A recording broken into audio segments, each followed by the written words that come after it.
So today we're talking about Impressionism, and a lot of people had specifically asked about this movement. Everybody's interested in it.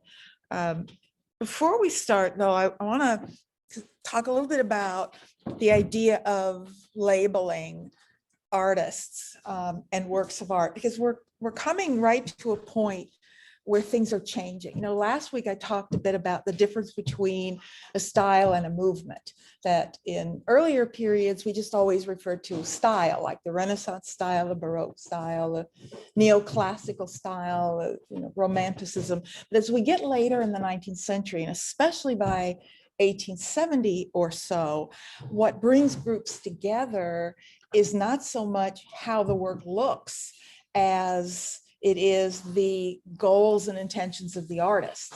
And so that's when we start calling them movements in art, because they may not look alike. So we can't really say the style is the same, but they're trying to accomplish the same thing.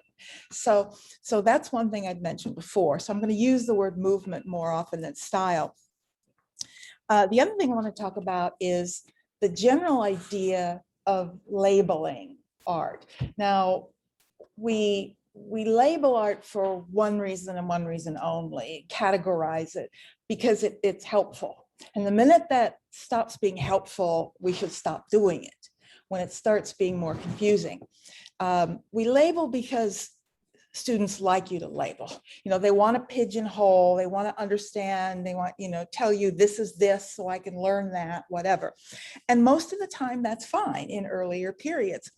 But we're reaching a period now where I tell everybody, let's stop labeling artists, because you can't do that anymore. In the Renaissance, if someone's a Renaissance artist, they're going to be a Renaissance artist their whole life. Even in the early 19th century, if you're a neoclassicist, you're going to be a neoclassicist your whole life. And most of the romantics were romantics their whole life. But as change begins speeding up and things are happening faster, it's not uncommon for an artist to go through several different iterations in their lifetime. So when you label Picasso a cubist, which is a total no-no, you should never do that, you're talking about like 6 years out of his life, he was a cubist, but then after that, he did many other things. So what I usually say is, let's label the art, not the artist, because that minimizes them and it's less helpful. It's not helpful.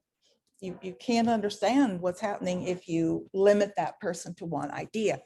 And I mention that now because Impressionism is a very good example. It's a movement that in its purest form exists for about 10 years, and nobody spent their whole career doing this, not even Monet, who invents it. Many people move through this circle of Monet for a few years, but by 1880, most of the artists have, rejected it and moved on to other things. And even Monet is no longer really doing pure Impressionism. He's influenced by a great many other things. So, I don't want to label artists from this point on. So having said that, change is speeding up, and we know that that's one of the main definitions of the modern world is this idea of change and how it governs everything in your life. So Impressionism usually is identified sort of in three groups: these early years from about 69 to 74, and then the sort of high mature period from about 74 to 80. So it's basically the decade of the 1870s, because by the time we get into 1880, artists are moving away. Monet is being influenced by other things. And while we'll call his work Impressionist, it's Impressionist with influence from lots of other things. How to define it? So when Impressionism started, basically, the major criticism was that it looked unfinished. And when we looked at landscape, we saw a lot of landscape painters who were working outside and doing oil sketches quickly, and the work looked sort of loose and unfinished. Now, the only difference between that and Impressionism is not much. The only difference is they did not consider those finished works of art. They went back to the studio, did another painting, fine detail, finished it off. That's what they exhibited. So these works looked to people like preliminary oil sketches. They basically saw them as, well, that's nice. Now go back and finish it, because you haven't finished it. So being incomplete was the principal critique at the time. Monet, of course, as many people know, is the spiritual leader, the person who really outlined the program that becomes Impressionism. And it clearly comes out of basic landscape painting. In terms of what defines the movement, there are many things that people look to, but there's really only one thing that defines Impressionism. First of all, it is a divisionist technique. Divisionism is simply where an artist will place colors side by side on the canvas as opposed to mixing them first on their palette. They allow them to mix optically. We call it optical mixing. That is not new. That is not unique to Impressionism. Artists, many romantic artists earlier in the century used divisionist techniques. So that's not a defining characteristic. It's a characteristic, but it isn't a defining characteristic. Impasto means thick paint, the use of thick paint. That also is not new. There are romantics and others earlier in the century that used thick paint. It's a characteristic, but it's not a defining characteristic. What defines the movement is that it is plein air. Plein air simply means outside, outdoor. Plein air means open air. And they are the first painters not to work outdoors, but to paint finished paintings outdoors. So that's what defines them. And there's always debate. You're going to find art historians arguing over whether there are others. Did some of the Barbizon painters paint outside? Yeah, they all painted outside. Did they maybe use those as finished paintings? You could probably find somebody who at some point went back to the studio and finished up a little bit. It's arbitrary. But in terms of as a major goal of the artist, they're the first to work plein air. And that's what defines them. When defining a movement, people define them in different ways. You can either do a narrow definition in which very few artists fit the definition and then see everybody else as being influenced by it or on the fringes. Or you can create a very broad definition that includes everybody, but then you have to explain why everyone doesn't fully fit the definition. I tend to always use narrow definitions. I find it easier to explain,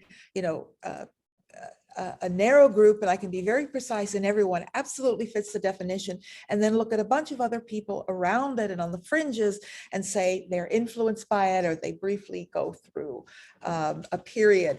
Not everyone has to be labeled and categorized and neatly fit. So that's sort of how I approach it. So given that, there are very few people that fully fit the definition of Impressionists. Monet is certainly one of them. Founder, the person who really defines the movement,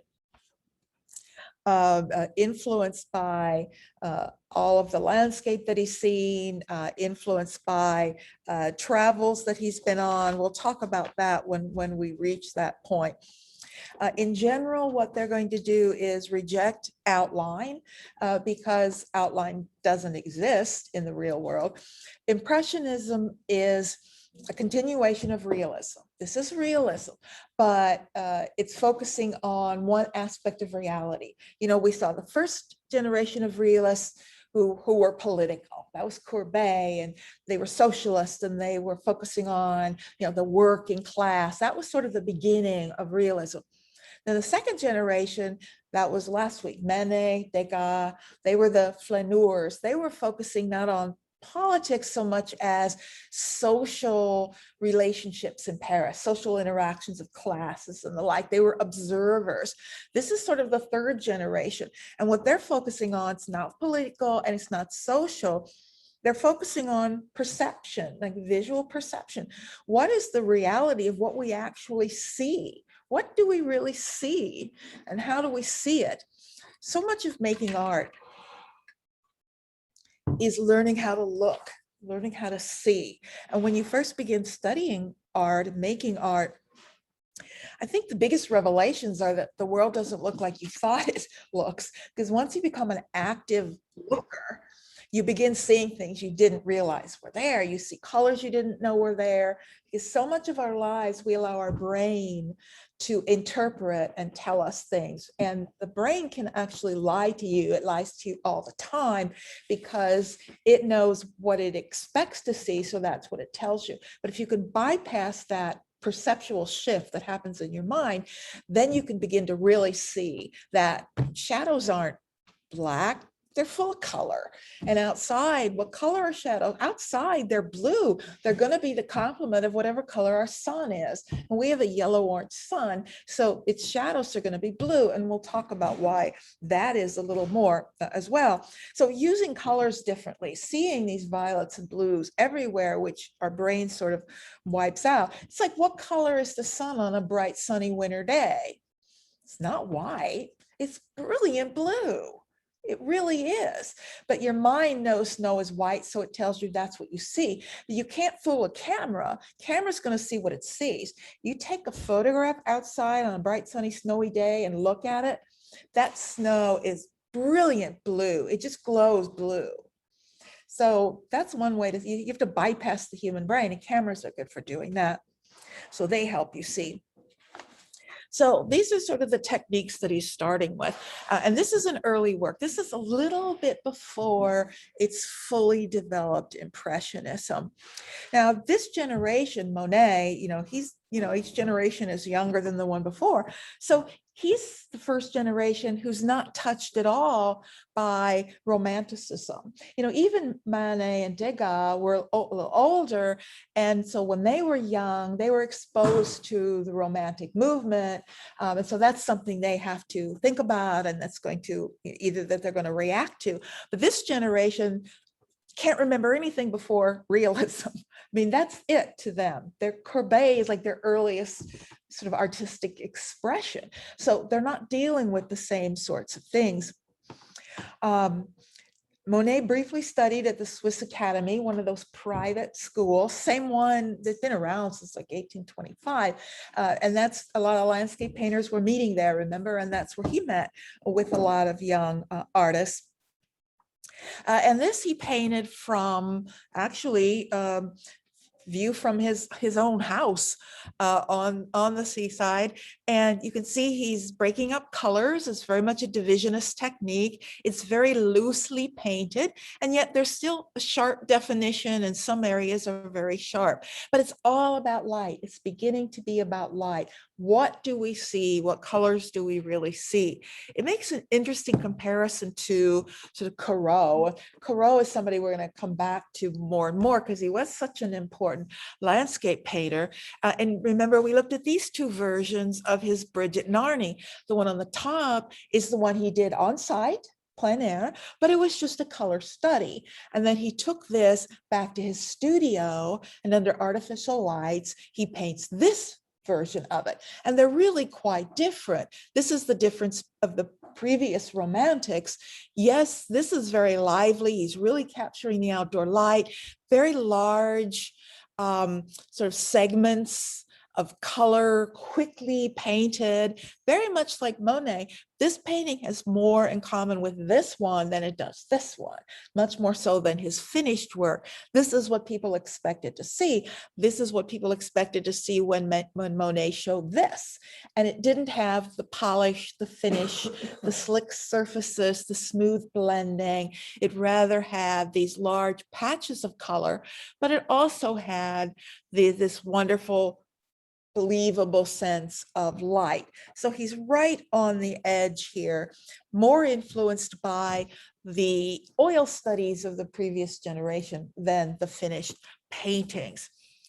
Now, this is considered one of the first, I never want to say the first because there's probably something out there we don't know about, but it's definitely one of the very first sort of fully developed Impressionist paintings. 1869 is the first year. And he's part of a circle of artists.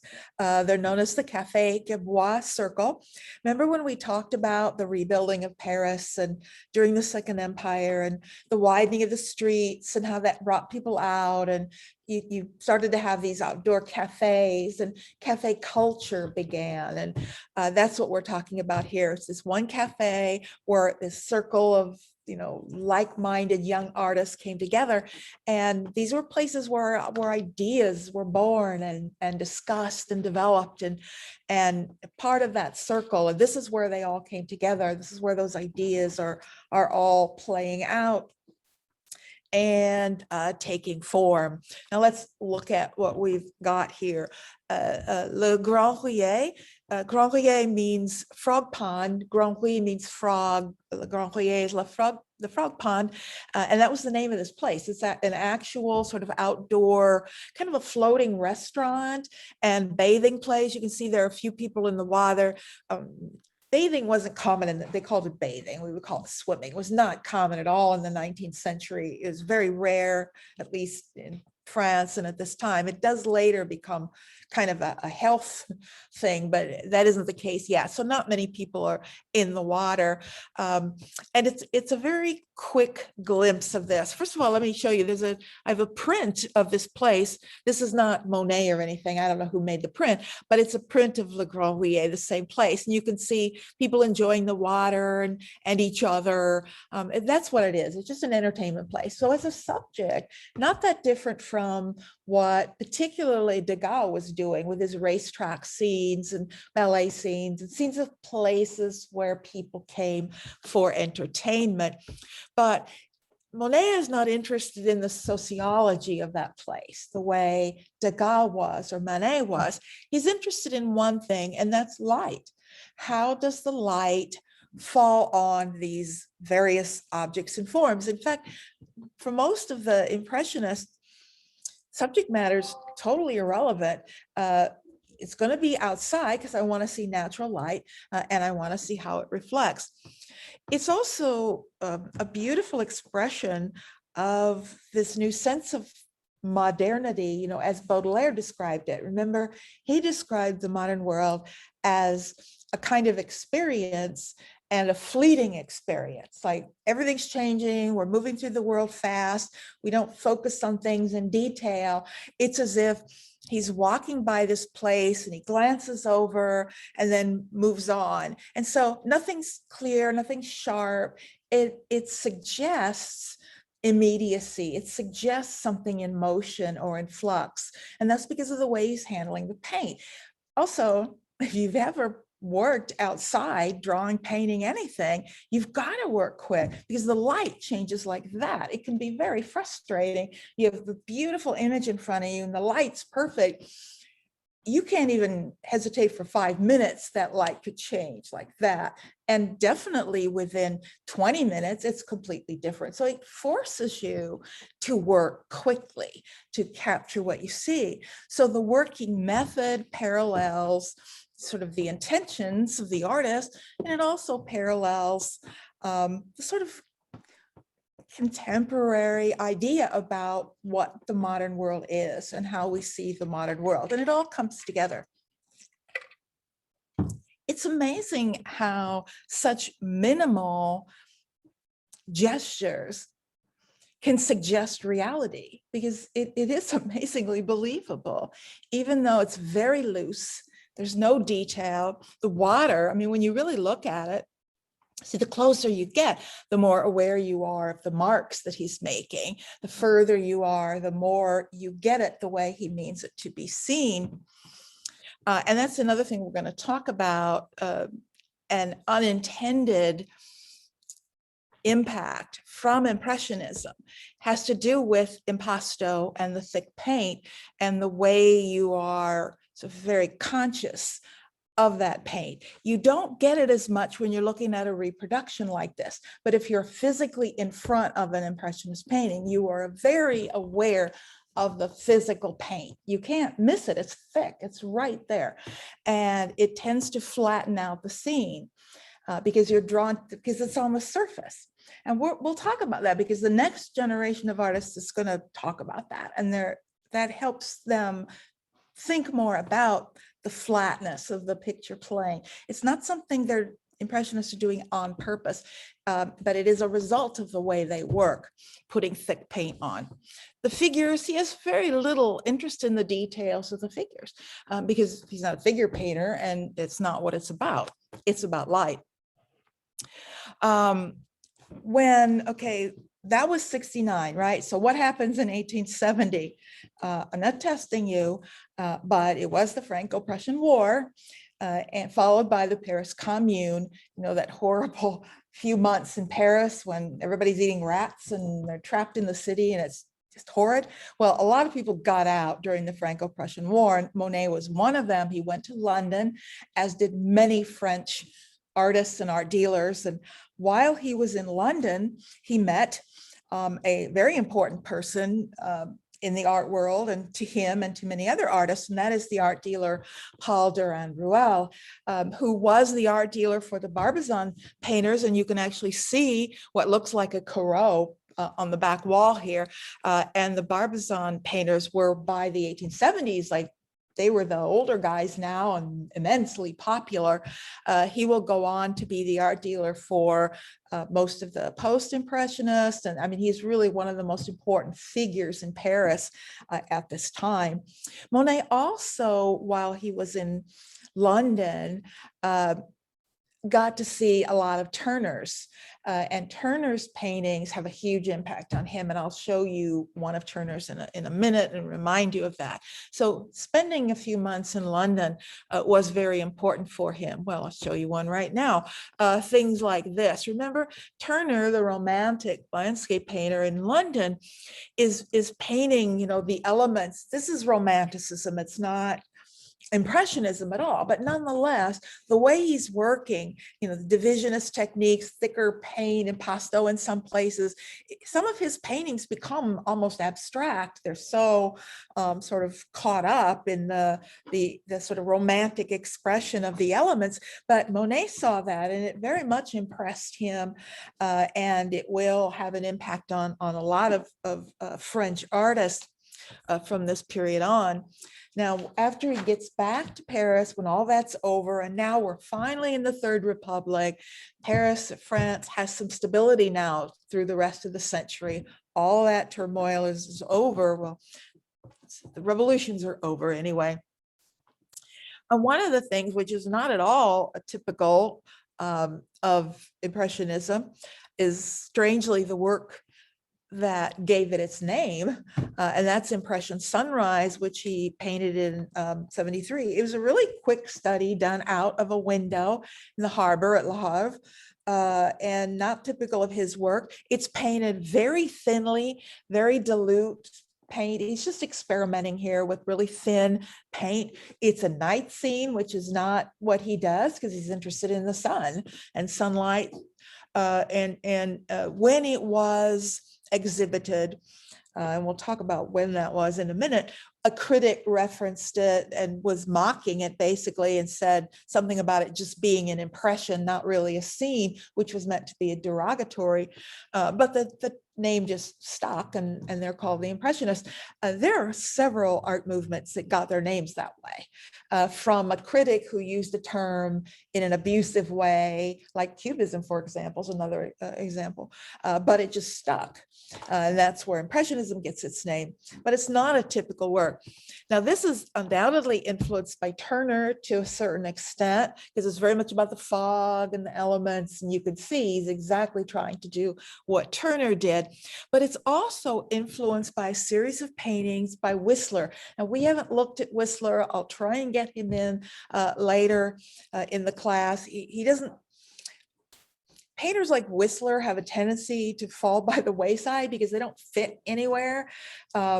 There's no right way to cover him. So you just have to pick somewhere and then cover Whistler. Whistler was an American working in London. Like I said, he doesn't fit anywhere. You can't label Whistler, but he had just done a series of nocturnes. And in fact, he had just shown them in Paris in 1873. Monet had just seen Whistler's nocturnes. There is no question in my mind that he leaves that he's got Turner coming in this side of the brain and Whistler coming in this side, and that leads him to this experimentation here in Impression Sunrise. But yeah, I'm really going to try hard to find a place to get Whistler in around the symbolist. Yeah, I'll be able to get him in because he's so unique and such an important artist.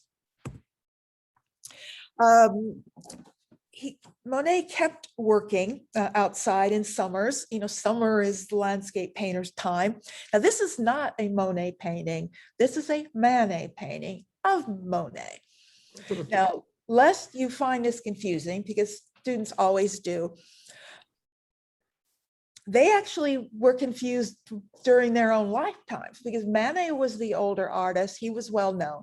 And as I said last time, they actually were in the same circle. Manet used to go to the Café Gerbois. And in fact, many of the press would refer to that group of artists as the band of Manet, just assuming because Manet was the older that he was the leader, which he was not at all. It wasn't his circle at all. And at the time when they would exhibit, when Monet started exhibiting, people thought this was Manet going off in some other direction. So it's not just us who gets them confused. They were confused in their own lifetimes, but they really are very different. There's a short period of time, however, when they're very close. This is it, right at this moment in time. And so this is Manet. If you look at this couldn't really be Monet. Some of it down here looks impressionistic, but other parts clearly are not. And we know that Manet never really totally embraced Impressionism, though he was influenced by it, mostly right at this point in time. But I like it because you get to see how Monet worked. You get to see him in his boat, how he's set up, going down the Seine in his boat, painting these scenes. We know that Barbizon painters use painting boats to do their oil sketches, and now Monet's using a painting boat to complete finished works. So,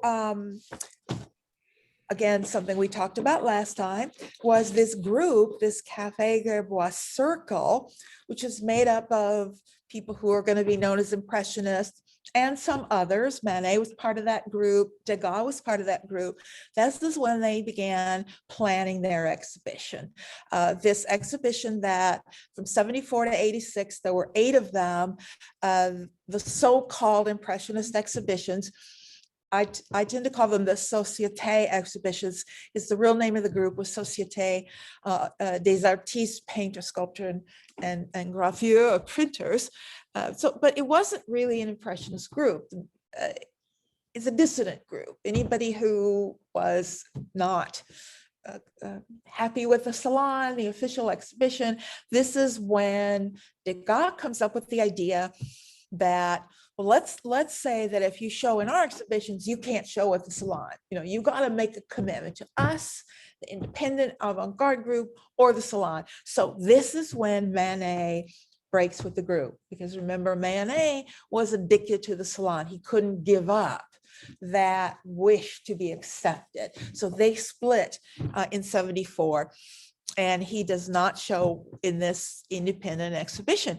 Degas shows in fact, Degas is the only artist that showed in all 8 of them. Monet didn't even show in all 8. Nobody showed in all 8 except Degas, and he's not even an Impressionist. So, but this is the catalog, and it was a very, very important series of exhibitions.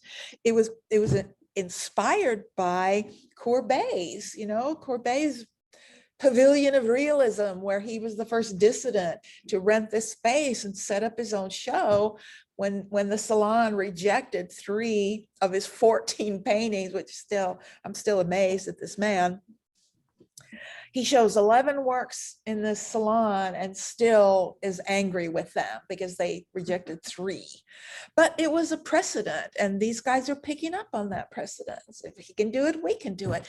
And by the time they're finished, this is just a temporary series, but in 84, before they're finished, another group will permanently set up an annual ongoing exhibition for more avant-garde art, which will continue for 100 years. Another exhibition is going to start in 84, and an independence exhibition we'll be talking about in a little bit, that's going to run for 100 years. That ran until 1984. It was the last one. So it ran for 100 years from 1884 to 9. So the salon is like useless at this point.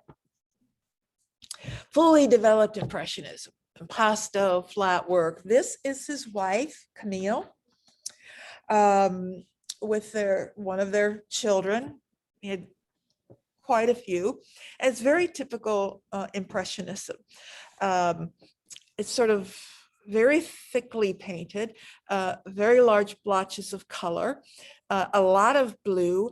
A lot of Impressionist painting, almost all of them, were dominant cool colors, a lot of blue. And a lot of people commented on that because, you know, shadows aren't black, they're blue. So you're starting to see shadows down here in blue. You know, this could very well be a white garment the child is wearing. It's just picking up the blue shadows from the sunlight. The blue comes from retinal fatigue, and I'm trying to remember if we've talked about that in this class. When I'm teaching, I live in a permanent state of deja vu. I can never remember if I just said something. Okay, thank you. You should have seen me when I had like 4 classes simultaneously throughout a week. I never knew what I had just said to who. What happened with color receptors in your eyes? We didn't talk about color receptors. Okay, our sun is yellow orange. Another planet that has a different spectrum is going to have different colors in their shadows. But because of the yellow, yeah, we did the first day. Yeah, if you weren't here that first day when we did color theory, that's right. We have color receptors in our eyes. And because of the yellow orange of our sun, the yellow orange color receptors become fatigued very quickly. And therefore you stop being able to see that color. So when you look away, you will see the complement of that color. And the complement of yellow orange is basically a blue violet. So outdoors under our sun, bright sun, you will see things as blue and violet. It's why the snow looks blue. It's why shadows look blue. But that is not how artists were traditionally trained to paint. Salon painters and most traditional painters were taught that painting should be predominantly warm colors, not cool colors like these blues. We also talked a little bit about the fact that in the 19th century, they tried to sort of medicalize things. You know, when Daumier was doing this sort of physiognomies, and people with different shaped heads implied some sort of internal quality. So they tried to medicalize the Impressionists, and they basically said they suffer from an eye disease that causes you to see blue. And they called it indigomania. So they suffered from indigomania. I mean, this is true. There was a lot of writing about they have some sort of eye illness. There have been other artists, they tried to do that with Van Gogh too. They tried to medicalize, but then he really did have medical problems. So that's a different story. But, you know, so it's funny when you read it, but it was written seriously. You know, they suffer from this disease, or maybe they just chose to paint it blue, which turns out to be the case. But you can already begin to see and hear some of the things that later artists will criticize Impressionism for. One of the things is its lack of structure, solid three-dimensional form. You know, everything's very sort of flat. You know, you don't read space. You don't get the traditional illusion of looking back into space. This looks like a wall of flowers here. There's really not much of a suggestion of space. And she doesn't look very solid or three-dimensional. That's fine, because that's not what they were interested in. So that's perfectly fine for them. But later artists will criticize that. It's one of the many things they will criticize it for. And we'll see how they attempt to, you know, bring back structure and form. Now, so what does a landscape painter do in the winter, or when the weather's not good, when you want to deal with sun and be outdoors? Monet did a number of works in the 70s. It's one of his better known series of the Saint Lazare train station. And the old train stations had these glass roofs, which are really wonderful because the sun could come through. So you could be sort of sheltered indoors and yet examine the sun. And with the steam engines, it's a wonderful place to study the effects of light on these different atmospheres and these different conditions. And they're really beautiful paintings. This is one, I'm going to show you two of them because this one is interesting in a very different way, much warmer colors suggesting a different time of day.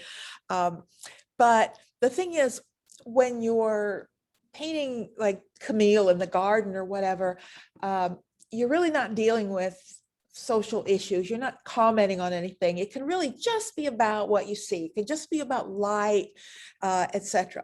But once you start painting in the city, it's really hard not to bring in social aspects of the changes in the modern city. And especially anytime you show a railroad, it's hard not to read it as addressing the new modern city and industrialism and all the changes that the railways brought. In this one, it's particularly obvious because there's such an emphasis on the trains, especially the one on the right. It's giving you a lot of detail. So I am going beyond in my mind, I'm going beyond just the impressionist goal of it being about light, reflecting off of things, and I can't help but read something about modernism when I see the train. In this one, because the trains are more ephemeral and they sort of disappear, it becomes more about what he intended, which is about atmosphere and light, and not really doing social commentary about, you know, the city at that time.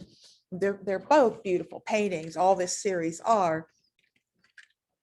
And I love the sort of experimenting with sort of the warm light here, which gives you a different time of day, because the quality of light differs in the early morning, late evening, etc. The other thing landscape painters do in the winter is still lifes, which has always been a popular subject.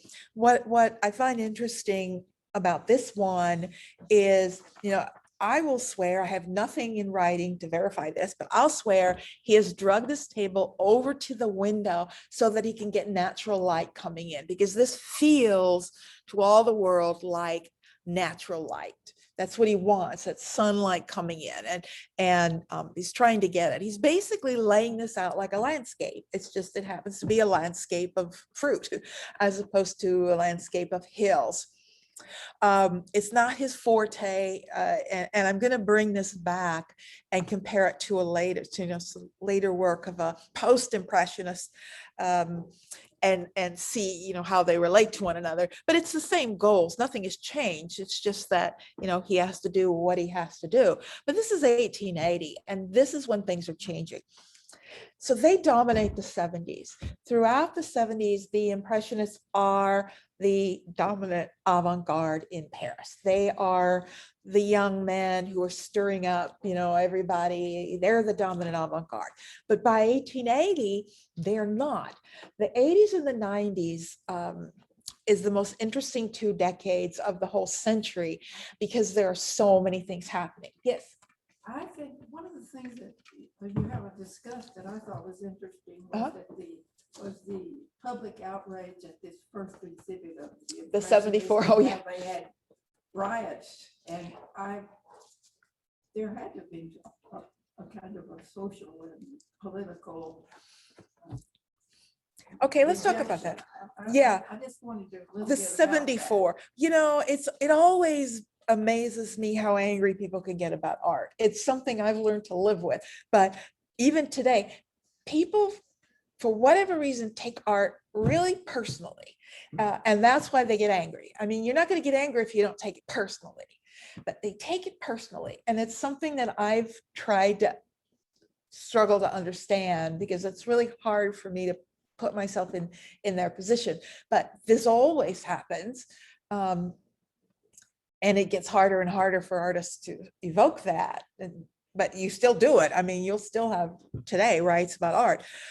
Yeah, not that many people actually went to those so-called Impressionist exhibitions. They weren't visited by very many people. But it was, people, the primary things that were said about it were, this work isn't finished. Actually, they weren't just hostile as some other exhibitions. They weren't as, Whistler gets it really bad in London, even worse so, and a lawsuit comes out of that one that we can talk about later. But yeah, people were hostile. But honestly, I'm going to need somebody to tell me why people get so hostile, because I don't understand. I really don't know why people get hostile. I just know they do. Yeah. So if they weren't that well attended, a bunch of critics writing in the newspaper something about this is horrible, blah, blah, blah, blah, and then a mob develops? Or how? Well, I don't know anything about I'm not familiar with a mob or a riot. I mean, we'll encounter mobs and riots and police showing up later when we get into the 20th century. And that was done on purpose. Artists did that on purpose. But I'm not familiar with the mob showing up for this exhibition. I just know they got really some bad criticism. But in reality, it didn't affect that many people, didn't go see it. The art world went to see it, but I think they had about 3,000 people, like total, for 8 exhibitions showed up, which is still a pretty good number of people. But yeah, there was hostility. Honestly, hostility is worse. I think Americans get madder than anybody about art. Americans in particular do, and I have my own reasons why Americans do, but it's not relevant to this. And I don't know the French that well to know why. Americans get angry because Americans always think someone's making fun of them. Americans are insecure. You get angry when you're insecure and you feel like it's pointed at you and someone's mocking you, that it's personal. That's when you get angry. But I don't know if the French would quite feel that way or not. So do you know more about it? Because I don't know much about a mob or a riot. No, I don't. I guess maybe riot's a big word, but I thought that there were a lot of people who were very. There were people who were upset. There have been people who have been upset about every movement. American, they're trying to fool us into thinking they're really artists. That's a very American response. It's deeply rooted, and I've seen it happen enough that I can recognize an insecurity, and I can recognize, because I've faced it enough in the classroom, I understand where it's coming from. And the way to deal with something like that is to assure them that they're not wrong, that because they're expecting you to say, no, this is great, you're just wrong, you're just stupid. And that, first of all, it's not true, and it's not a way to handle anything. It's a matter of sort of understanding. I never talk about what's good and what's bad in art. I don't think of art that way. I don't think of art as being good or bad. I think about it as being important or not important, as being influential or not influential.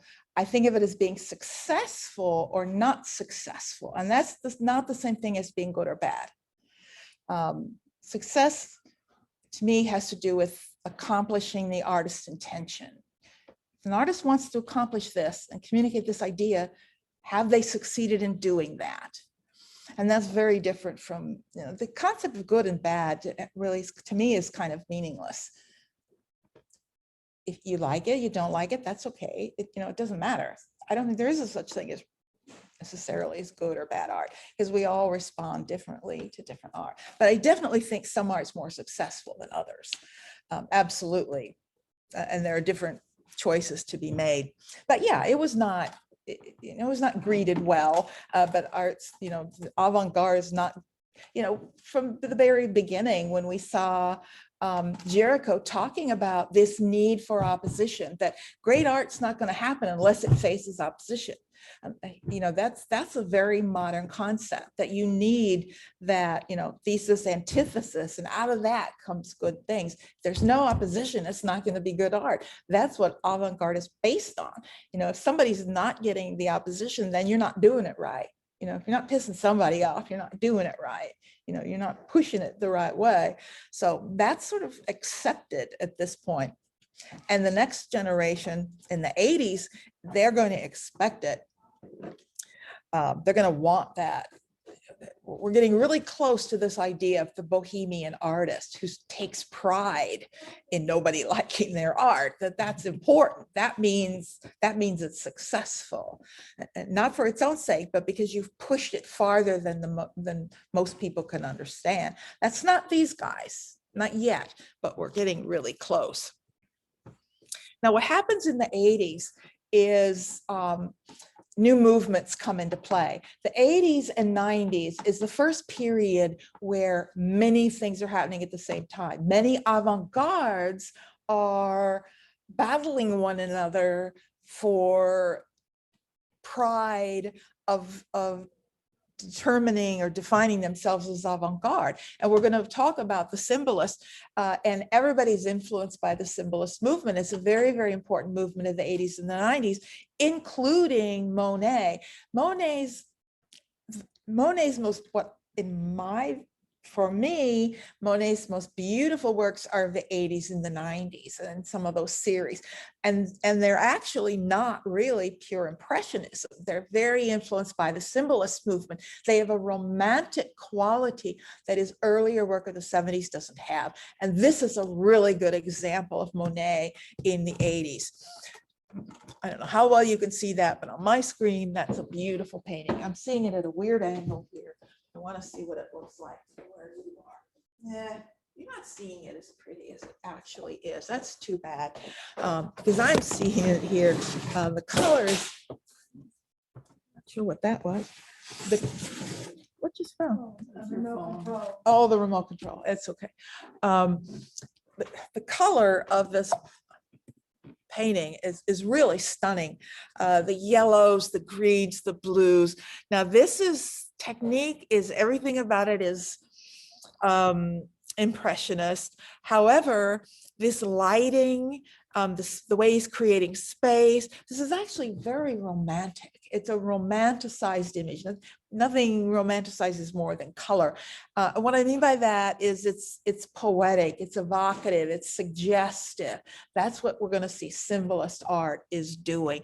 And all of his work that's the most popular, that everyone always brings up and talks about, is always from the 80s, the 90s, or even later. So the 70s, which is the pure impressionism, is actually not what people are mostly drawn to today. They like the bit of the more romantic edge, the merging of styles. There's even post-impressionist influences in here very, very early on. This is beautiful. There's several works of Etretat. Starts going to this particular location at Manaports. You know, when you compare the work of the 70s and the 80s, you know, the work from the 80s is much more romantic.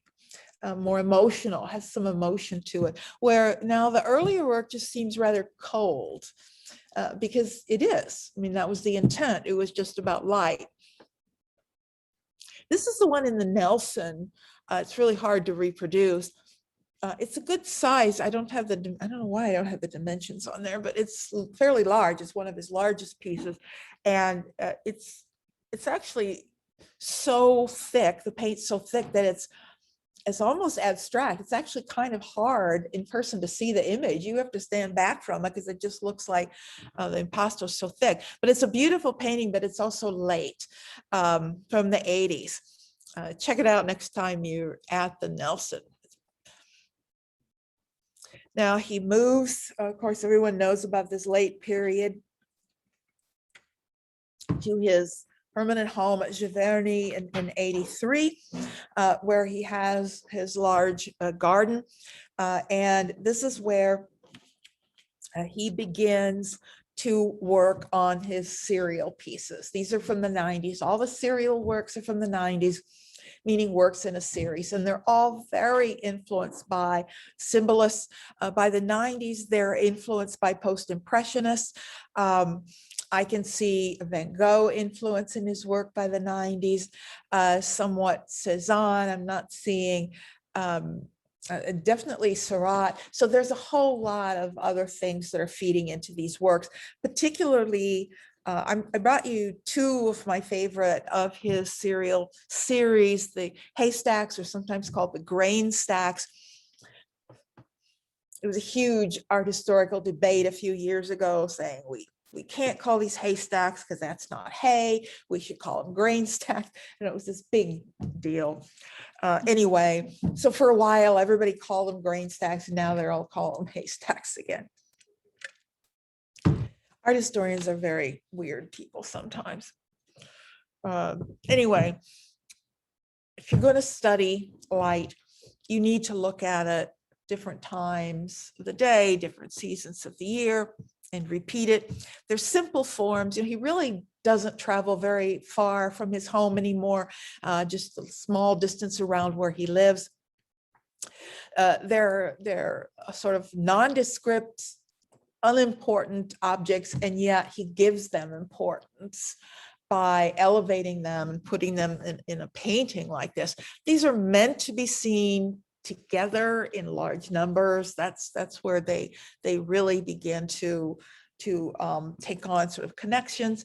You know, the symbolist influence comes in because they tend to be sort of sheltering forms. You know, some of them almost look more like a hut, you know, than a haystack. They have that sort of quality to them. This will make more sense when we get to the symbolist movement. I don't want to spend too much time now on it, but you can also see the lighting changing at different times during the year. And when you see rooms full of them, like Chicago Art Institute, right? They've got one room that's got like whole walls of them. They take on almost a narrative quality because you're seeing the passage of time. And so it's like a story is unfolding in this place. It's really interesting difference between, you know, one in isolation versus a whole, you know, wall full of them. And that's really how he wanted them to be seen. Yeah, here's a group, winter, summer, light. Now you've got the blue. This is all blues in here. Warm. They're really beautiful pieces. But my favorite of his series is the Poplar series. And you don't see it as much as you do like the Cathedral or the Haystacks, but I love the Poplar series. It's also very symbolist influence where he sets up this rhythm. It's all about this rhythmic movement in the same way that like rows of the haystacks create this sort of rhythm and passage of time. So you get here, this kind of repetition of shape is often in symbolist art as well. It sort of pulls you along. And they're beautiful. I think this is just stunning from 1891.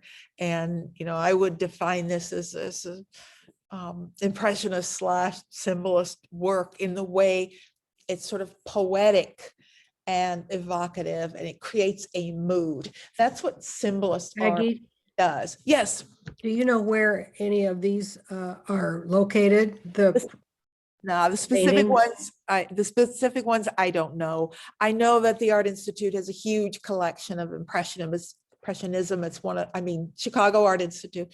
It's one of their focuses, and they have rooms full of these, but there are so many of them because he works very quickly that they're all over in museums.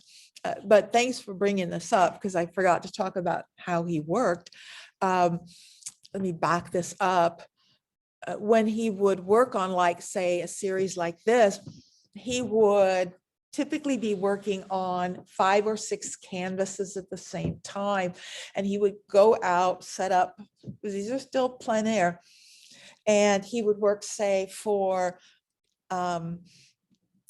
2 hours on one canvas or an hour, and then the light will have changed significantly. So he'd set that aside and then pick up the second canvas and work on that from, say, 11 to 1, and then set that aside and work on another one from like 1 to 3. And then the next day he begins the cycle again, goes back to this is the morning one, this is the noon, this is the afternoon, so that he would, have a couple days to work on it, but you'd be sure to capture the light from just that moment in time. So that's an interesting method that would allow him a few days but always with the same light, always morning light or noon light or afternoon light.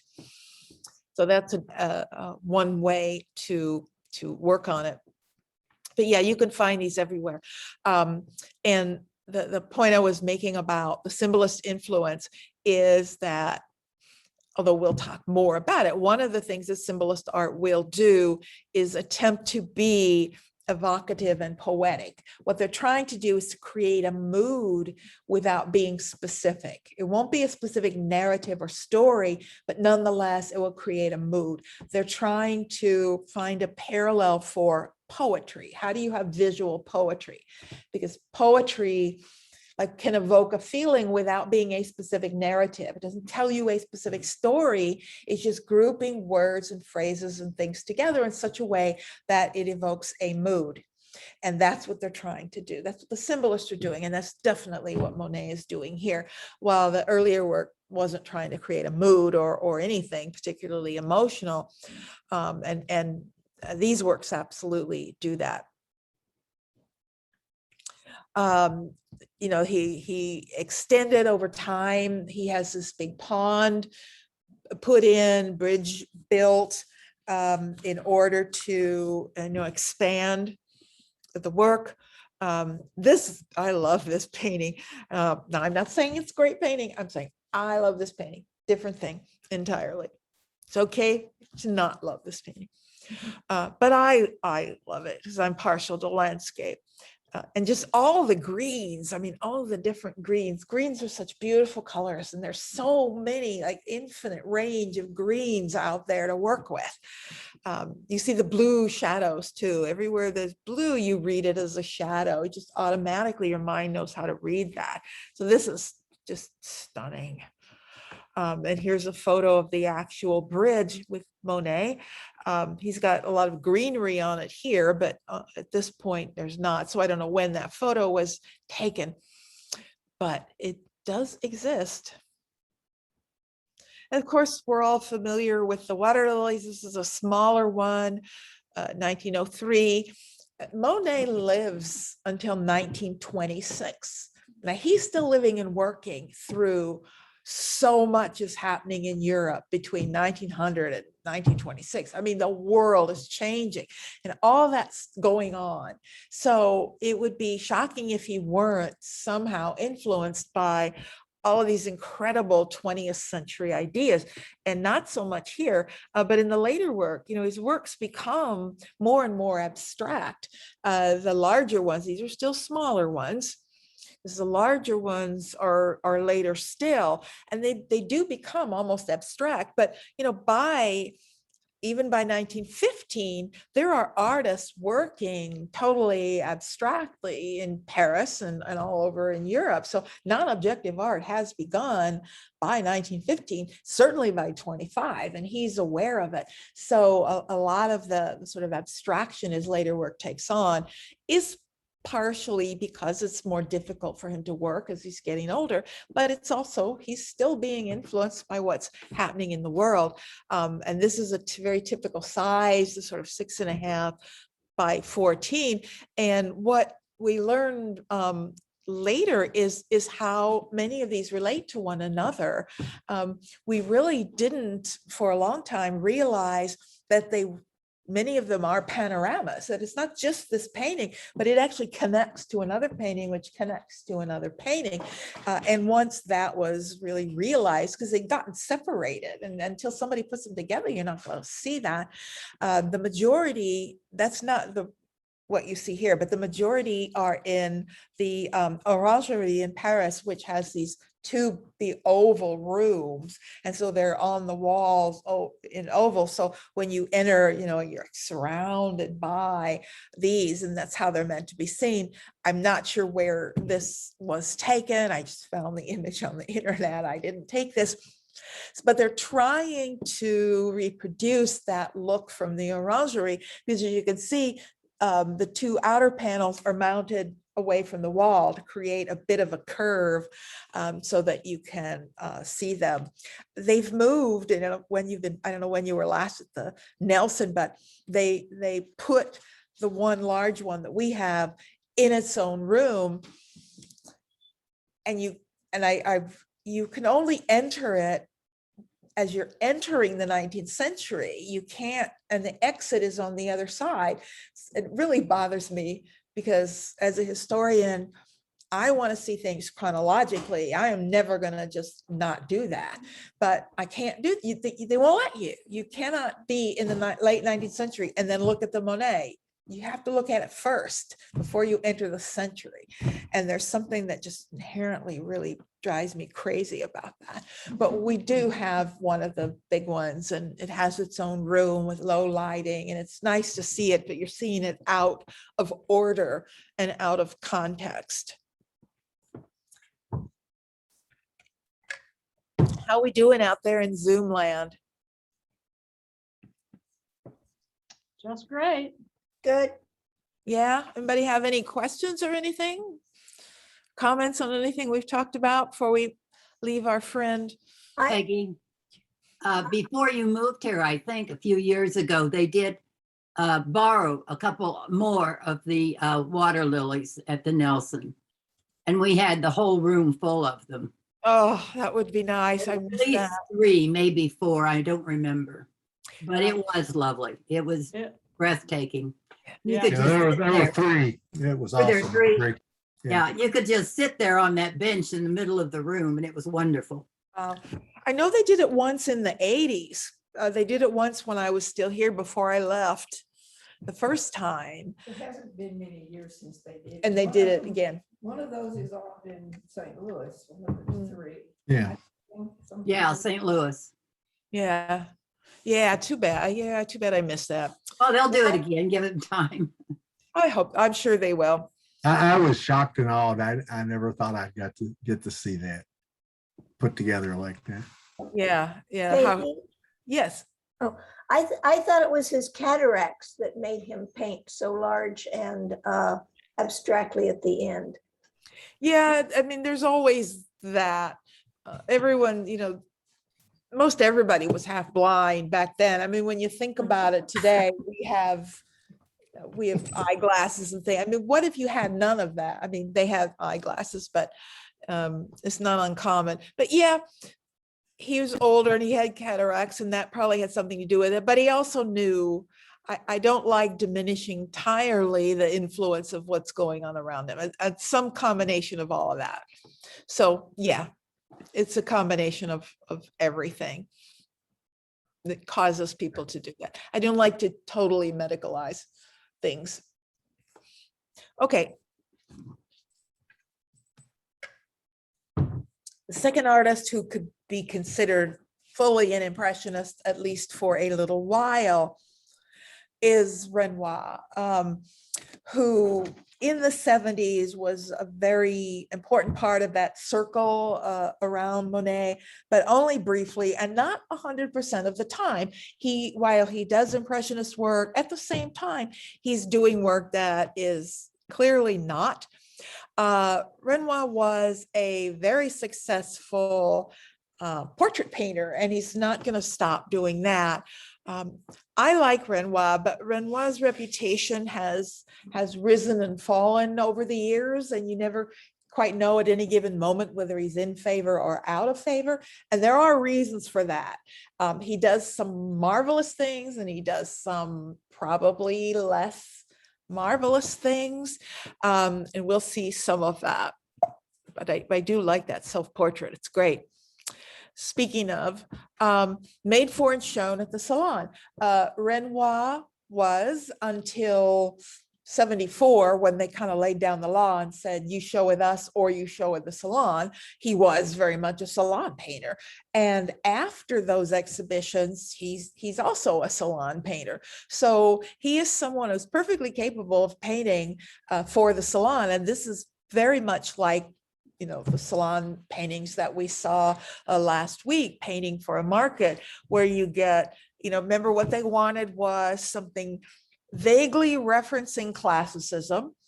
And by using the name Diana the Huntress, you have vaguely reference the classical world.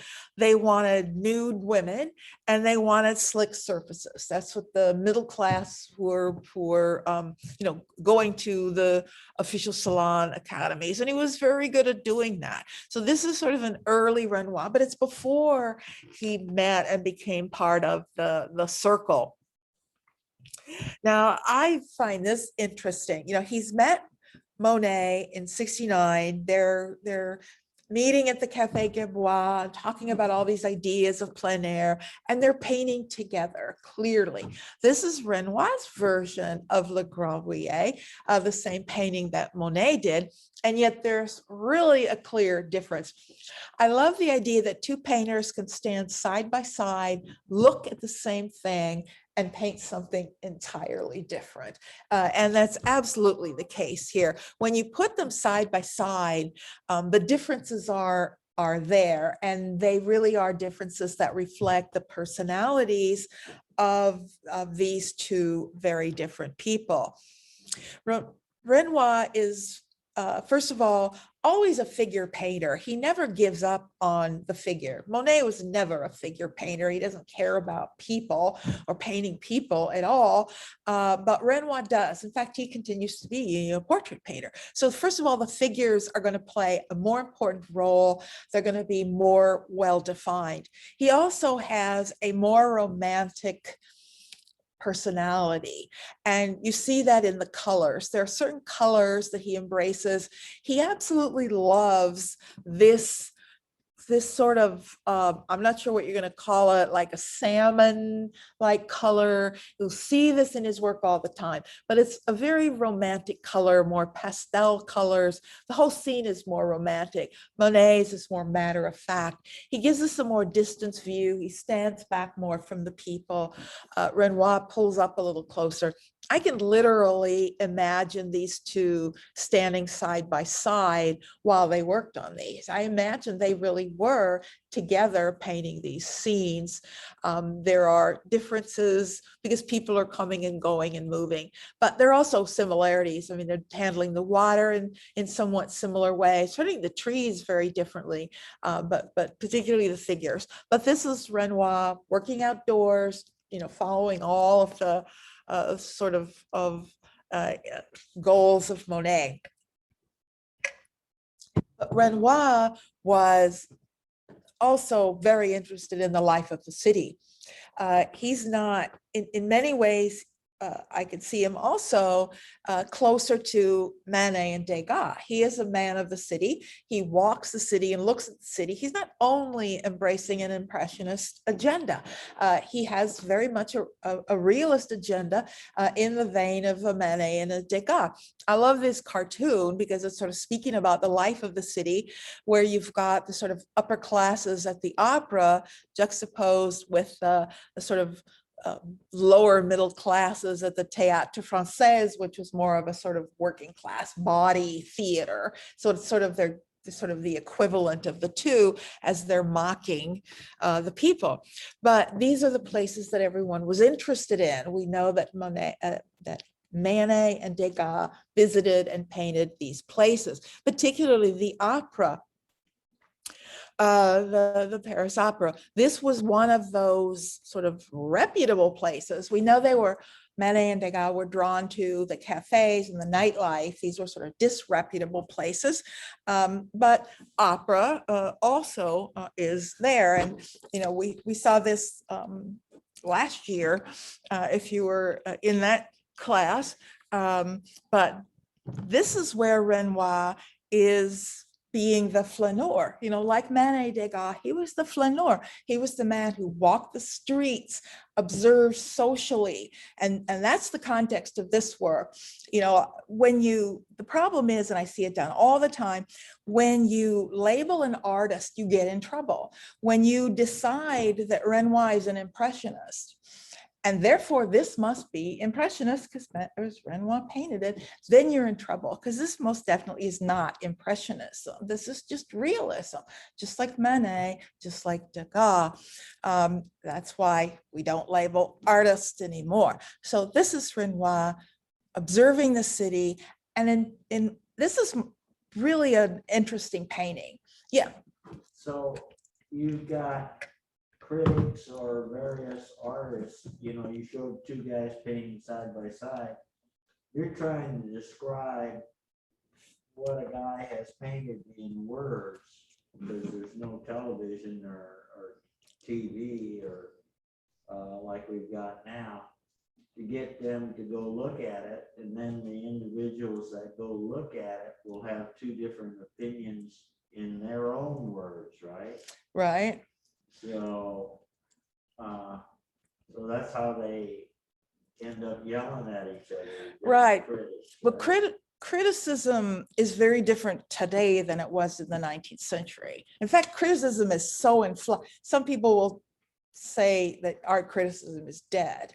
The internet has killed art criticism because everybody has an opinion now. You know, you used to go to people and read what they had to say. Now it's like everybody's a critic, right? But before the internet, 30, 40, 50 years ago, in the 80s, whenever, criticism was generally written by professional critics in the form of books and in journals and articles. And then you also had your like newspaper, your hometown newspaper would have an art critic. And they in particular were about speaking about the contemporary shows to help you try and figure out what you want to go see, right? Just like movie critics, that was their role. In the 19th century, it wasn't so much about, I'm going to read this to find out whether I should go see this show. You know, basically there were maybe one show a year or what, you know, very few or shows. So it wasn't so much about that as about theory. Let me define some terms. The difference between art theory and art criticism. Art criticism is when someone writes about specific works of art that actually exist and you can look at them. Art theory is when someone writes about what art should be, but it hasn't been made yet. You're just speaking generally about what is good art, what is not good art, but you're not focusing on a specific existing work of art. Most art writing is art theory. All art criticism is also theory, but not all theory is criticism. Right? Criticism does, by definition, usually means you're making a judgment of some kind. Theory, you're not necessarily judging. We all do art theory. Every one of you has a theory of art. You may not know what it is or be able to articulate it, but you have one because you know when you like something and when you don't. So that's based on something. It's based on something you believe. So it's what we call critical writing in the 19th century is 90% of it is really art theory. You know, when Baudelaire wrote these critiques about the salon, 90% of it was just him talking about what he believed art was and what he believed art should be. And he might reference a work that, oh, and here's a work, for example, that is an example of what I just talked about. And here's another work that's an example of what I just talked about, which is very different from literally going through a show and making notes. Oh, that's good, that's bad, that's good. I'm going to write about those. So it's really hard to say art criticism is sort of one thing. But we do tend to think that if we're going to call it criticism, there should be some sort of judgment involved. And that's what we stopped doing. We've kind of stopped to a great extent judging art. And that's part of the postmodern world. Modernists judged everything. Postmodernism is influenced by cultural relativism, where everything's sort of okay in its context. You know, we live in a much more relative world now. You know, we don't see the world the way we saw it 50 years ago. The postmodern world is very different. And that's really kind of changed the nature of criticism. It's really hard to find anybody writing today a negative statement about anything in art. It just isn't done. And it hasn't been done for a long time, 25, 30 years. People who write about art only write about the art they like. They don't write about something they don't like. It's just different. So we don't get that. And that's very much part of a world in which we've sort of stopped making the same kinds of judgments we made before. And then the internet comes along. You want to read negative, read the internet, read everybody's opinion. If you want, criticism, so-called criticism from a professional, you're just going to get the positive. People it's just like a taboo thing to write something negative about a work of art. It's really interesting how it all happened. But boy, in the 19th century, they didn't hesitate. They just went for it. I mean, and it's true even in the early 20th century. It's brutal what they wrote. I mean, they would say, I'm trying to remember what show it was. It was in the early 20th century where one critic warned pregnant women not to attend this show because it could cause you to abort. I mean, that's seriously, that's the sort of thing they were saying. It's like, oh my God.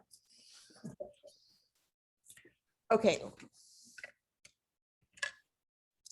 What is interesting about this particular painting is the sort of gender ideology of a moment in time that it presents to us. And he's very aware of what he's doing. The Loge, we have a beautiful young woman at the opera in an opera box. And you saw the opera. The opera house is not built for watching opera.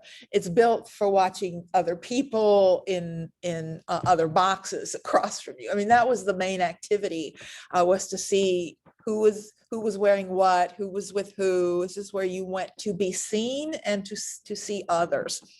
That was one of its principal goals. And that's what's happening here.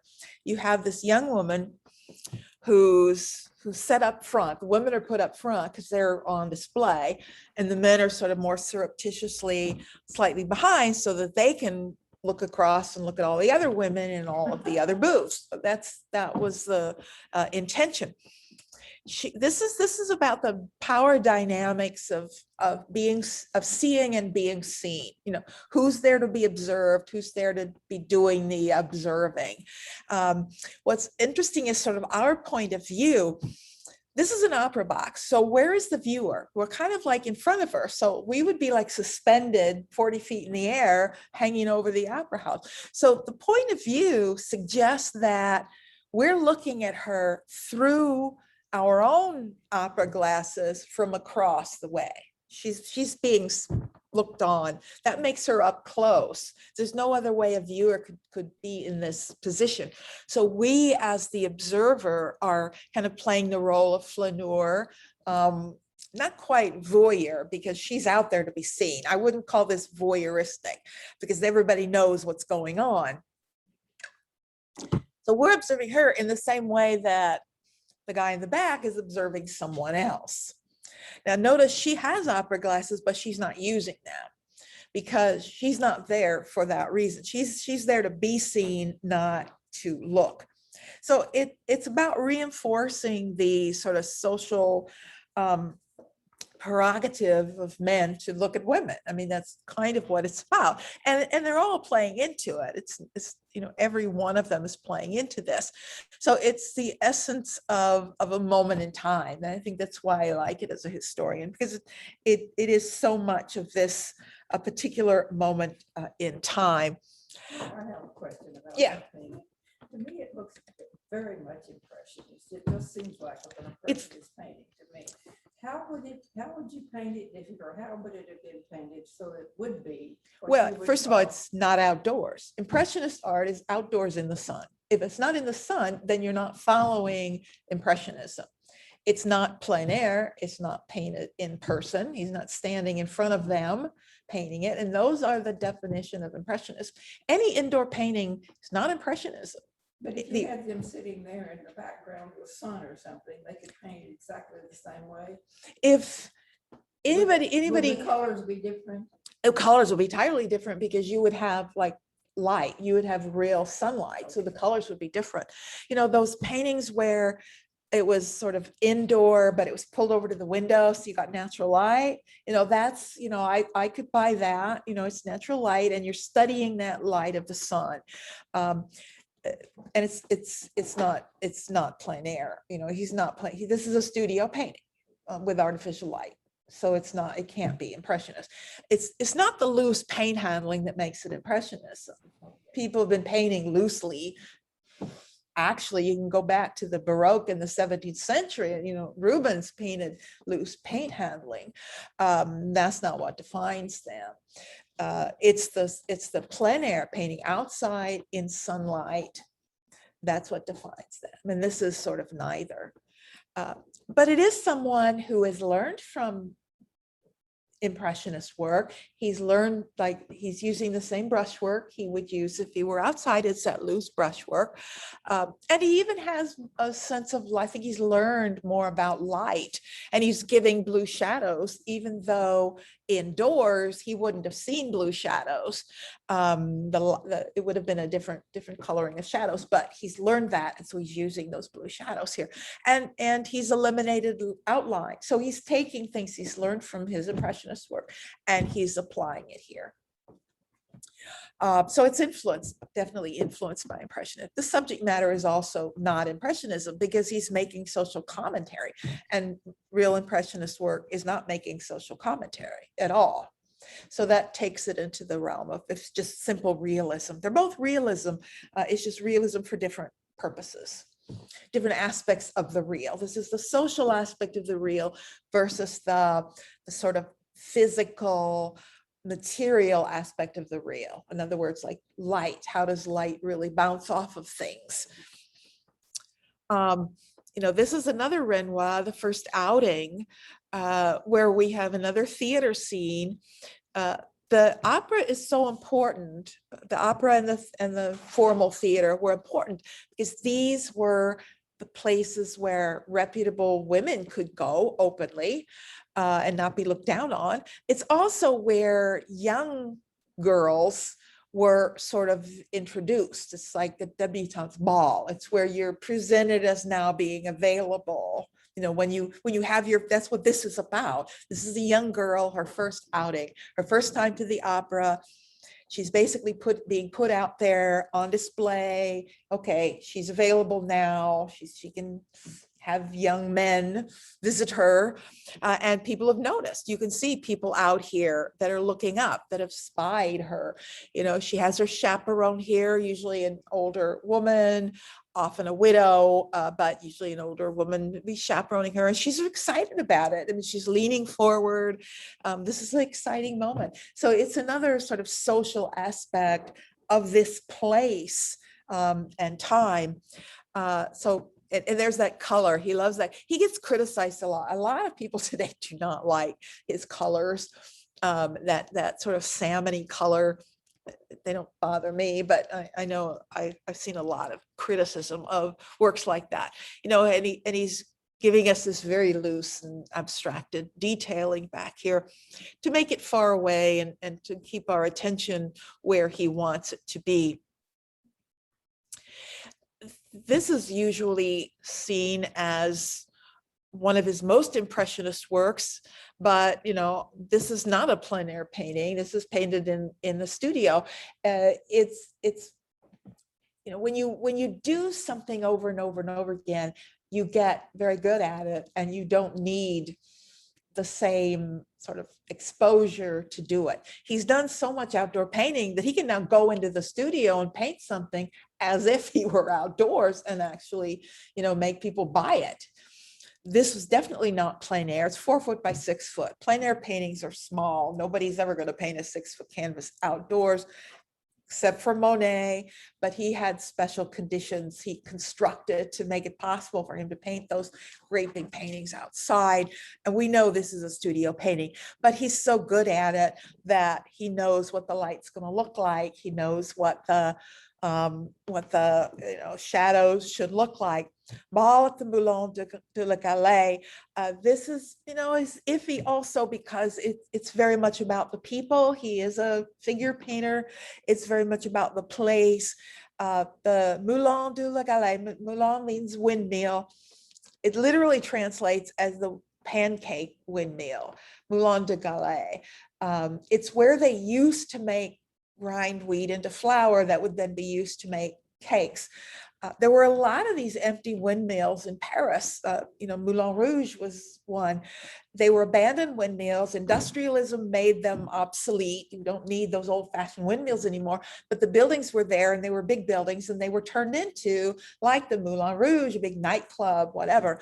And this was another one that was turned into like a restaurant, outdoor dining. It's more of a day place, not a nightclub, but there would be music and dancing in the park, one of those sort of, sounds like a nice entertainment.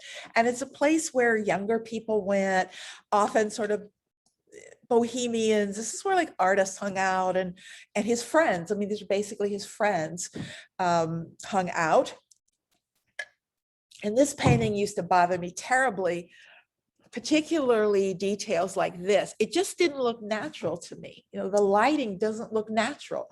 It looks bizarre, particularly things like these splotchy areas of light. I mean, light doesn't fall like that until the first time I was in Paris, walking through a park, and I looked down, and damn, there they were, splotches of light just like this. And it's because of how they trim their trees. We tend to, in a big park like that or whatever, we allow the canopy to grow over solid, and that kills, everything down on the ground because it gets no sun. But in Paris, they cut these like holes in the canopies of the trees, literally, to allow light to get down so things can grow on the ground. And it leaves splotches just like this. It really does. And the minute I saw that, it was like, I get it. I immediately thought of this painting, like he really is being real. He really is painting what he saw. And now, all is forgiven. I buy it now, I'll believe it, because he really is doing that. And I'm so happy I can share that with people, because it does look bizarre. If you're not used to it, it just looks weird. So yeah, it's his most impressionist seeming painting. Technically it has to be impressionism, even though he's cheating and working in his studio. But it's late, it's 76, it's about when he's about to move on. By 76, 78, the Impressionists are popular. They may have been out of favor in 74. This is how quick things are changing. 74, no. Before the 70s are over, people are beginning to be interested, and especially after 1880, because then their work becomes more romantic, right? And that becomes more popular. However, Renoir by 1880 is moving on entirely. Now he's making a career from portraits. He never stopped doing portraits. He always was one of the most popular portrait painters in Paris. And, portraits are still important, for the bread and butter for artists, particularly children's portraits. People wanted Renoir. And you can see how this is not Impressionism. It's the techniques of Impressionism. It's not plein air. You can see that this light is not natural light. This is a studio painting, but he's painting it as if it were fully Impressionist, but he's giving us detail of her face. Everything else is very blurry and indistinct, but it's a portrait. Someone's paying for it. They want to see the person. So he became very good at adapting this Impressionist technique to portraiture. And this is one of his most famous, The Girl with a Watering Can. The style just fits really well with children. It's soft and sort of a bit more control, but definitely not plein air, definitely no natural lighting, but definitely loose brushwork. And therefore it has that modern feel. That's what it felt like. Interestingly, at the time, now we use the word Impressionism today because we're looking back from a long way away, and we can analyze what they were intending and decide who was doing what. But at the time, the word Impressionism was used not at all to refer to Monet or any sort of technique. It was a general term used for anyone that didn't paint in a detailed salon-like style. So everybody was called an impressionist. Another thing that's confusing, how terms were used then versus now. And it confuses people because you'll be reading something and they'll refer to Vincent van Gogh as an impressionist when it was written in the 19th century. In our sense of the word, he most definitely was not an impressionist. However, he took a lot of things from them. But what they meant was he does not paint in a salon style. He doesn't paint detail. He paints it loosely and he suggests things. That was impressionism. It was just an impression of a thing, broadly. So that, you also get into how terms were used then versus how terms are used now. And that can be confusing as well. This is in the Nelson, and people don't pay much attention to it. I've seen them, I was just in there a few days ago and people were just walking by it. People never pay attention to portraits. Next time you're in the Nelson, just look. Everyone walks by portraits. They just don't look at them because they think if you don't know the person, it's not interesting. I love portraits. I always spend time on portraits because more than anything, they tell you about a moment in time. More than any other subject, they tell you how people wanted to be seen or wanted their children to be seen. It's really lovely from 84.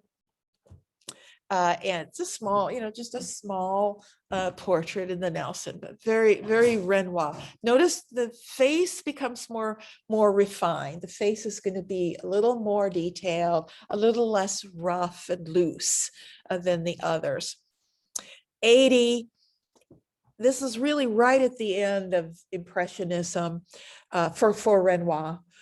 He's going to really turn against it. I mean, quite vehemently negative toward Impressionism in the 80s, but he's still embracing it here, but with a bit more romantic style. He was always more romantic, so he doesn't need the symbolist to influence him. His work's already more poetic, but I really personally love this piece of his. Very soft. He brings into it some of his portrait style, emphasis on the figure, which of course Monet would never have done. But in the 80s, now he's rejecting it entirely. And this is now Renoir going off in another direction. His sort of negativity is very strong at this point. He rejects it in a number of ways. This is, a large painting. It's not plein air. He has learned a lot about light. He's not going to, this really does give you a sense of diffuse light. I love the colors that he's using because you get this warm yellowish color as if it's filtering through this sort of canopy above them. Luncheon of the Boating Party. This is another sort of young group of friends of his, but it's a bit more elegant because they're all a little wealthier now. It's a little bit later. So the same sort of people. In fact, this young woman over here was at that time his girlfriend. She will later be his wife. So these are other young painters and others painted much more tightly. This is not the big loose strokes. This is not done quickly. There's no sense of immediacy here. This took a long time to paint. He's giving us a lot more detail, sort of turning his back on that sort of rapid, quick capture the moment before the light changes. It's also very thinly painted. There's no impasto here. It's very thinly brushed work. There's a detail, thinly brushed, but then you come down, there's a little detail of the glasses here, very loosely painted. He's still staying with that, even if it's not sort of thick and heavy paint. It's still less detail, sort of beautiful little still life details. So Luncheon of the Boating Party, Renoir moving in the other direction. This is the kind of stuff people look at when they sort of kind of reject Renoir. As I said, he goes in and out of favor. When a lot of people really don't like this work of the 80s, it's different, it's certainly different. Children's Afternoon at Wargamont. These are commissioned works. Where he's doing these portraits, this period of discontent he didn't like those fugitive effects, those sort of fleeting effects that were so important to Impressionism and plein air. That's what he's turning against. And he wants to capture something more permanent. That's very French. You know, when you look at the history of French art, you know, if we look at neoclassicism, for example, that was all about timeless art. They wanted sort of a classical ideal, something that was sort of elevated and timeless. And when French artists reject that, like the Impressionists did, and try and capture something that's fleeting and impermanent, that's going to be attacked on many grounds, not the least of which is that that's not really French style. French style is classical and therefore timeless and permanent. That happens all the time in the history of French art. Yeah. You talked about earlier, you know, people painting for specific customers. Yeah. And then as we get into, as time marches on, people saying, well, if my art doesn't sell, then it really must be avant-garde. Yeah, that's later. They're not What's thinking that way going yet. on here? He's painting for specific. Yes, because these are that's why the portraits. faces look like they're Specific customers, people. kinda. Yeah, you know, we talked about that, you know, there are fewer and fewer commissions, but there will always be portrait commissions. Portraits are always going to be commissions. So this is a commission. So therefore it's portraits, and therefore, you know, the sitter patron is going to have a certain amount of input on the piece. So away from the face, then he can pick up different styles that are popular at the time, but he still has a customer, so Right. you guys still gotta see yourself. It's You're tricky. paying for the paint. It's tricky. Yeah, you have to please somebody else, but you have to please yourself. But by this time, Renoir was very well known and very popular. It's like today. It's no different from today. There are artists who are so important and so well known that when they're hired to do something, they're pretty much given free rein because, you know, we got this person, you can do what you want. A lesser important person isn't going to be given that free rein. A less well-known artist, there's going to be more control. I want to see what you're going to do before you do it. I'm not going to give you free rein. You know, give me some drawings, show me. So it depends on the artist and how they've proven themselves. And by this time, Renoir is pretty much doing what he wants to do. And if you don't want that, you don't hire him. You know who he is, so you know what he might do. But yeah, there's always going to be that balancing act. I mean, this is a really unusual, inventive composition. You're seeing profiles, the focus goes on this little girl, you're seeing her less in the background. It's a very unusual design. And people were used to that by now. Degas been giving you weird compositions for a long time, but yeah, there's some looser areas, some tighter areas, but overall, the whole thing is much tighter and more controlled. The brushwork, it's built up slowly. It's meant to be like a frozen moment rather than a fleeting moment. And those are two very different things. His colors, again, those warm, bizarre kind of warm colors everywhere. There's the child, but it's interesting to compare her to earlier, just a few years earlier, the girl with the watering can, and they're very different styles. This is very loose and ill-defined, now much, much tighter. So he's changed quite a bit. And, obviously people have changed with him, although he's falling out of favor with the avant-garde crowd. When he's making these changes, they don't like this change. His dealer doesn't like this change. The public is fine with it. So he doesn't really care, but he did sort of have a falling out Duran Ruel wasn't happy. His art dealer wasn't happy at all with what he was doing. And a lot of people really weren't happy with this kind of stuff. You know, he becomes a salon painter again. You know, he started as a salon painter. He goes back to being a salon painter.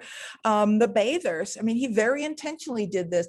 I think this is bizarre. It's a weird painting. You know, I'm not going to say good or bad. It's a great salon painting. It just depends whether you like those.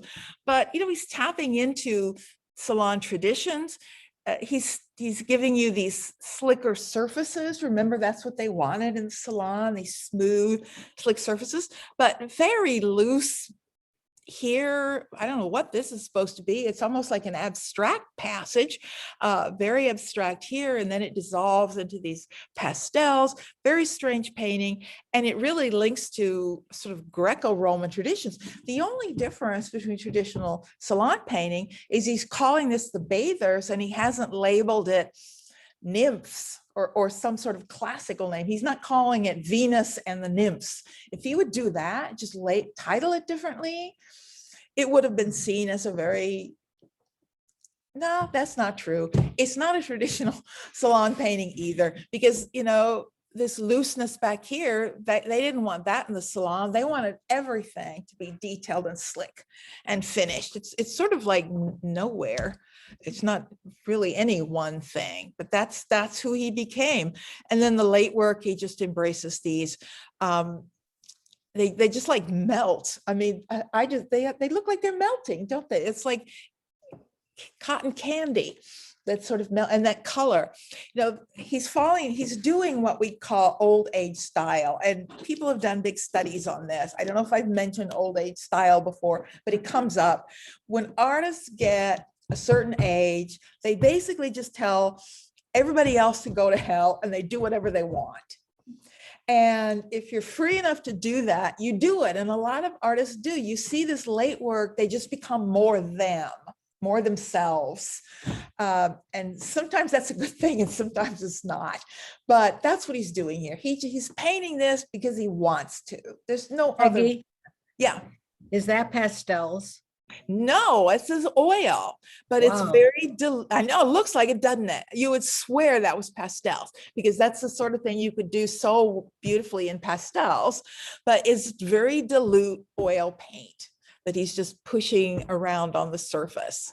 But yeah, it's oil. As far as I know, he didn't work in pastels. Yeah, but it sure looks like it could be.